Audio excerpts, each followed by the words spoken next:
कक्षा 12 में पढ़ने वाली एक छात्रा जो कि उत्तर प्रदेश की जिला मुरादाबाद के एक थाना लगता है कुंदरकी, उसी की एक गांव की रहने वाली थी। 18 मार्च 2022 को वो होली का पर्व मनाकर अपने घर पर नहा रही थी। इसी बीच उसके घर में 3 दबंग घुस आते हैं। उन तीनों दबंगों ने उसके नहाते हुए का अश्लील वीडियो बनाया और फोटो भी उतार लिया। उसने विरोध किया तो दबंगों ने उसके साथ भी हरकतें करना शुरू कर दिया। छात्रा इस बात को लेकर परेशान हो जाती है और अपने पिता से पूरी कहानी बताती है। इसके बाद उसके पिता और वो लड़की थाने जाकर एफआईआर दर्ज कराने की मांग करते हैं, लेकिन इस थाने में तैनात एक दरोगा जिसका नाम होता है ललित चौधरी, इस पूरे मामले को सुनता जरूर है, लेकिन सुनने के बाद उसने महज शांति भंग के धाराओं में मुकदमा दर्ज करने के बाद जिम्मेदारी से इतिश्री कर ली। ऐसा बताया जाता है कि उस छात्रा ने अपनी जिंदगी की लीला को हमेशा हमेशा के लिए समाप्त कर डाला।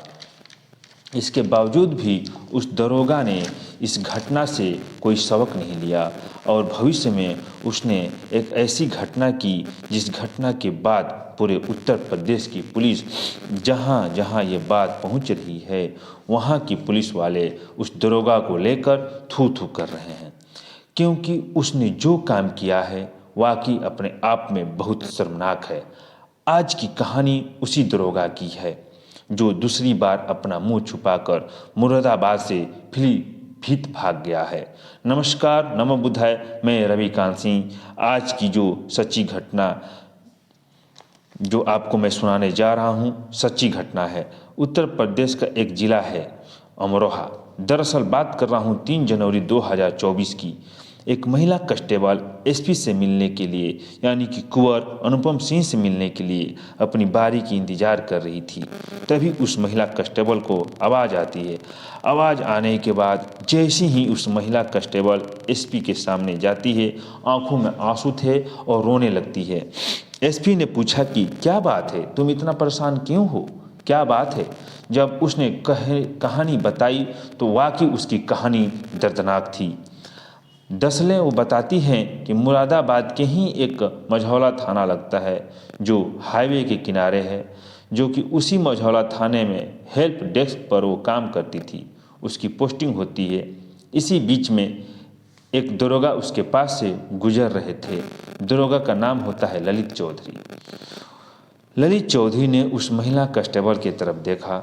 देखने में महिला कांस्टेबल थोड़ी अच्छी और सुंदर होती है। तभी वो पूछता है कि तुम कौन हो, कहाँ की रहने वाली हो। उसने अपना नाम बताया। उसने कहा कि अलीगढ़ का एक गांव है, मैं वहाँ की रहने वाली हूँ। जैसे ही उस महिला कांस्टेबल ने उस अलीगढ़ का नाम बताया तो दरोगा ने कहा कि एक बार फिर से बताओ कि तुम्हारे गांव का नाम क्या है। तो उस महिला कांस्टेबल ने अपने गांव का नाम फिर से बताया। तभी वो मुस्कुराने लगा और हंसने लगा। हंसते हुए बोला कि तो बहुत इत्तेफाक की बात है, जो तुम्हारा गांव है वहीं तो मेरा ननिहाल है। जब उसने इतनी बात सुनी तो उस महिला कांस्टेबल ने कहा कि आप कहाँ रहते हो। तो उसने कहा कि जो आपके बगल वाला ज़िला है यानी कि बुलंदशहर है, मैं वहाँ का रहने वाला हूँ। जैसे ही उस महिला कांस्टेबल से बुलंदशहर का नाम लिया गया तो महिला कांस्टेबल को ऐसा लगा कि जैसे कोई अपना मिल गया। जब प्रदेश में कोई अपना मिलता है तो उससे नज़दीकियाँ बढ़ना स्वाभाविक है। रात की ड्यूटी लगी हुई थी और दरोगा ने उस महिला कांस्टेबल से कहा कि तुम रात में जाओगी, परेशान हो जाओगी, तुम मेरे साथ चलो, मैं तुम्हें छोड़ देता। किसी न किसी बात पर, किसी न किसी बहाने से बातचीत करने का कोशिश करता था और उसे अपने साथ छोड़ने का कोई न कोई बहाना ढूंढता था। धीरे धीरे ये शुरुआत थी। शुरुआत जब ऐसे ही चली जाती है तो उस महिला कांस्टेबल से उस दरोगा की थोड़ा नज़दीकियाँ बढ़ जाती है और मौका पाते ही वो उसे कमरे पर ले जाता है और कमरे पर ले जाने के बाद उससे थोड़ा नज़दीकियाँ बढ़ाता है और उसके साथ शारीरिक संबंध बनाता है। हालांकि उस महिला कांस्टेबल ने थोड़ा विरोध किया, लेकिन दरोगा ने कहा कि कोई दिक्कत नहीं है, कोई परेशानी नहीं है। यदि ऐसा कुछ होता है, कुछ भी गड़बड़ होती है तो हम दोनों शादी कर लेंगे। वैसे भी तुम समझदार हो, वैसे भी तुम बालिका हो। दरोगा ने समझदारी की बात करते हुए उस महिला कांस्टेबल के दिमाग पर कुछ ऐसा असर डाला कि वो उसकी किसी भी बात का विरोध नहीं कर पाई, और ऐसे ही सिलसिला लगातार चलता चला जाता है। कुछ दिन बीतने के बाद उसे पता चलता है कि उसके पेट में महिला कांस्टेबल के अचानक से दर्द होने लगता है। उसने कहा दरोगा से कि मेरे पेट में दर्द हो रहा है, शायद कुछ न कुछ गड़बड़ है। तभी उसका अल्ट्रासाउंड कराया जाता है। उसे पता चलता है कि वो प्रेग्नेंट हो चुकी है। तभी दरोगा कहता है कि ये बहुत जल्दी हो जाएगी, इसलिए यह बच्चा गिराना होगा। कुछ मिलाकर कुछ ऐसी दवाइयाँ खिलाई जाती है कि जिस दवा का खाने के बाद उस महिला कांस्टेबल के पेट में जो बच्चा पल रहा होता है उसका गर्भपात हो जाता है, और फिर वो एक सामान्य जिंदगी जीने लगते हैं। लेकिन कुछ दिन बीतने के बाद फिर से उस महिला कांस्टेबल से उस दरोगा की नज़दीकियाँ बढ़ने लगती है, और जब उसे मौका मिलता था तब उसके साथ शारीरिक संबंध बनाया करता था, गंदा काम करता था। और वो महिला कांस्टेबल विरोध भी नहीं कर पाती थी, क्योंकि उसने उसके दिमाग पर पूरी तरह से हावी हो चुका था, पूरी तरह से कब्जा कर चुका था। दूसरी बार भी ऐसा होता है कि वो महिला कांस्टेबल फिर से गर्भवती हो जाती है। गर्भवती होने का कारण बताती है, कहती है कि मैं फिर से गर्भवती हो चुकी हूँ। वो फिर से वो उसको ऐसी गोलियां खिलाता है कि जिससे उसका गर्भपात हो जाता है। फिर कहानी आगे बढ़ जाती है। एक दिन इस दरोगा का फ़ोन उस महिला कांस्टेबल के पास रहता है, और इसी बीच में एक फ़ोन आता है। जब फ़ोन पर उधर से महिला की आवाज़ आती है तो पूछा जाता है कि तुम कौन बोल रही हो। वो बताती है कि तुम कौन बोल रही हो। अब दोनों महिलाएं, यानी कि एक तरफ महिला कांस्टेबल बोलती है तो दूसरी तरफ एक महिला होती है। उस महिला की दावा था कि वो इस दरोगा की बीवी है, उसकी पत्नी है। इस बात को महिला कांस्टेबल जानती ही नहीं थी कि ये दरोगा शादीशुदा है, और इसी बात को देखते हुए पूरी कहासुनी होती है। महिला कांस्टेबल अपनी ज़िंदगी से जुड़े हुए कुछ सच बताने की कुछ कोशिश कर रही थी, और उस महिला ने कुछ सुनने को तैयार नहीं थी। इस बात पर भी इनकी कुछ कहासुनी हो जाती है। कुछ बात आगे बढ़ जाती है। जब बात आगे बढ़ जाती है तो इस बात को लेकर ये महिला कांस्टेबल होती है, इस पर ऐतराज़ करती है, विरोध जताती है, और विरोध जताने के बाद इस दरोगा से कहती है कि तुमने मेरे साथ अच्छा नहीं किया। तुमने ना केवल मेरे शरीर से खेला, बल्कि मुझे 2 बार प्रेग्नेंट भी किया, और दोनों बार मेरा गर्भपात भी करा दिया। इस बात को लेकर उसने कहा कि ठीक, तुम अपनी ज़िंदगी अलग जियो, मैं भी अपनी ज़िंदगी अलग जीऊँगी। महिला कांस्टेबल अलीगढ़ जाती है, अपने घर परिवार वालों से शादी की बात करती है, और कुल मिलाकर उसकी सगाई की बात तय हो जाती है। और सगाई के बाद वापस अपनी ड्यूटी पर आती है तो यह बात दरोगा को पता चल जाती है, और दरोगा उसके साथ मारपीट करता है और कहता है कि तुम्हारी हिम्मत कैसे हुई मेरे मर्जी के बिना शादी करने की। जब महिला कांस्टेबल ने कहा कि तुम शादीशुदा हो, तुम अपनी ज़िंदगी में खुश रहो और मुझे अपनी ज़िंदगी में खुश रहने दो, तुम मुझे परेशान क्यों करते हो, तब वह कहता है कि अगर तुम्हें शादी ही करनी है तो कम से कम मुझसे तो पूछ लिया होता, क्योंकि मैं तुमसे शादी कर लूँगा।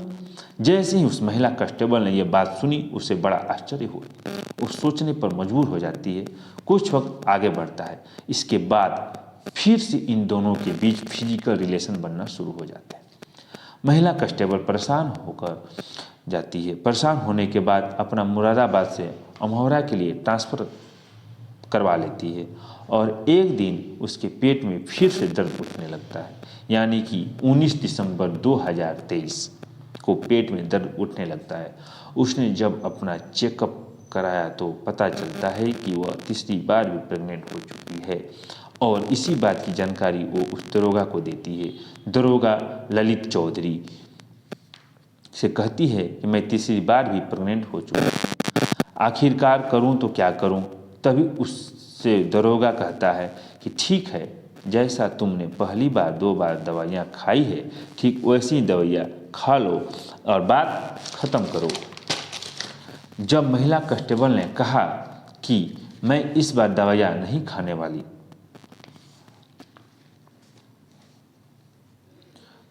मुझे परेशान मत करो, तभी वह दरोगा कहता है कि अगर तुमने यह काम नहीं किया, तुमने दवाइयाँ नहीं खाई और अपना गर्भपात नहीं कराया, तो देख लेना तुम्हारे जो वीडियो है, तुम्हारे जो फोटोग्राफ हैं, उनको मैं सोशल मीडिया पर अपलोड कर दूंगा, तुम्हें बदनाम कर दूंगा। महिला कांस्टेबल परेशान हो जाती है।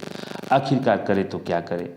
इसके बाद उस महिला कांस्टेबल ने कहा कि ठीक है, तुम्हें जो करना है तुम वो करो। अब मैं उच्च अधिकारियों से जाकर इस बात की शिकायत करूंगी कि तुम मुझे बार बार परेशान करते हो। जैसे ही महिला कांस्टेबल उस दरोगा से उसकी करनी के बारे में उच्च अधिकारियों की बताने की बात कही, तभी दरोगा थोड़ा सा गुस्से में आ जाता है। उसके बाद मुरादाबाद से सीधा पहुंच जाता है अमरोहा। अमरोहा में जाने के बाद उस महिला कांस्टेबल के साथ खूब मारपीट करता है और मारपीट करने के बाद फिर आराम से वहाँ से चला जाता है। इस बात को सोचने में इसे कई दिन का वक्त लग जाता है कि आखिरकार करे तो क्या करे, क्योंकि वह लगातार उलझनों से उलझती चली जा रही थी। महिला कांस्टेबल परेशान हो रही थी। यह आए तो थी उत्तर प्रदेश पुलिस में महिलाओं की रक्षा करने के लिए, उन कानून की रखवाली करने के लिए, कानून का पालन करने के लिए, लेकिन खुद ही वह अपराध का शिकार हो रही थी। इसलिए परेशान होकर उसने अपने कुछ साथियों से बातचीत की। साथियों ने कहा, जो आपके जिले अमरोहा के एसपी हैं कुंवर अनुपम सिंह, वो बहुत अच्छे अधिकारी हैं, तुम्हें पूरी कहानी पूरी बात उनसे बतानी चाहिए। यदि तुमने उनसे पूरी बात बताई तो वो जरूर तुम्हारी सुनवाई करेंगे। जबकि महिला कांस्टेबल कहती है कि मुरादाबाद में रहते हुए कई उच्च अधिकारियों से इस बारे में बातचीत की गई थी, लेकिन किसी ने इस मामले में सुनवाई नहीं की, इसलिए वो बहुत ज़्यादा परेशान है। लेकिन जब उसके साथियों ने जब उस पर दबाव बनाया कि तुम्हें एसपी से यह बात करनी ही चाहिए, तब वह 3 जनवरी 2024 को एसपी के पास जाकर पूरी कहानी बयां करती है। और एसपी को इस बात को सुनने के बाद बहुत ज़्यादा गुस्सा आता है। तभी वो महिला थाने में फ़ोन करती है और कहती है कि एक महिला कांस्टेबल को आपके पास भेजा जा रहा है। इसकी पूरी शिकायत को सुनने के बाद एफआईआर दर्ज कर लीजिए। जैसे ही पूरी कहानी उस महिला थाने में जाकर बताई जाती है, तो पुलिस उस दरोगा और दरोगा की भाई, दरोगा की पत्नी, इन तीनों के विरुद्ध आईपीसी की धारा 376, 323, 313, 504, 506 और SC/ST एक्ट की धाराओं में मुकदमा दर्ज कर लेती है। दर्ज करने के बाद इस मामले की जो जांच की जाती है वह एसपी की तरफ से नौगामा सदात की सीओ होती है, अंजलि कटरिया, उन्हें मामले की जांच दी जाती है।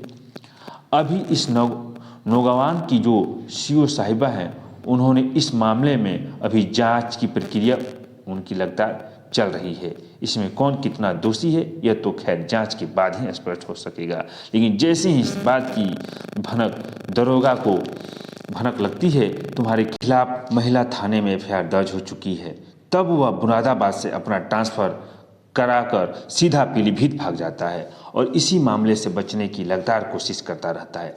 हालांकि जब पहली बार उस महिला दरोगा की लापरवाही की वजह से उस छात्रा की जान चली जाती है, शायद उसे तभी अपनी इस घटना से सबक लेना चाहिए था और जिस ड्यूटी को निभाने के लिए उसने कसमें खाई थी, जो जनता की मदद करने के लिए कसम खाई थी, उसी काम को यदि ईमानदारी से कर रहा होता तो आज उत्तर प्रदेश की पुलिस उस पर थू नहीं करती। दोस्तों, इस पूरे घटनाक्रम को सुनाने का उद्देश्य किसी को परेशान करना नहीं, किसी का दिल दुखाना नहीं है, बल्कि आपको जागरूक करना है, आपको सचेत करना है, आपको बताना है पुलिस का काम है लोगों का मदद करना, बल्कि कानून के साथ खिलवाड़ करना बिल्कुल भी नहीं है। धन्यवाद।